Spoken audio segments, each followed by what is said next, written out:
হয়তো তোমার কাছে অনেক আছে, অনেক কিছুই তোমার আছে, তোমার না পাওয়া কিছুই নেই। তবুও যদি কেউ মন থেকে ভালোবেসে তোমাকে কিছু উপহার দেয় না, সেই উপহার ছোট হোক বা বড় হোক, তার মূল্য কিন্তু অমূল্য হয়ে যায়। তো তেমনটাই হয়েছে আমার সাথে। আমি এর আগেও বলেছি যে অনেক সময় অনেক পরও কিন্তু অনেক আপন হয়ে যায়।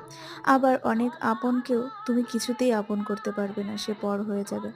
তুমি তার জন্যে যতই কিছু করো না কেন, সে কখনোই তোমার ভালোটা দেখতে পাবে না। কিন্তু যার আপন হওয়ার, সে এমনিতেই আপন হয়ে যায়। যার কাছে থাকার, সে এমনিই কাছে থেকে যায়।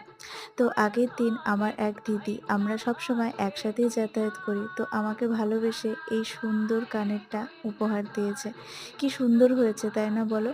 আমার তো খুব ভালো লেগেছে। আমি ভীষণ খুশি হয়েছি এর জন্যে।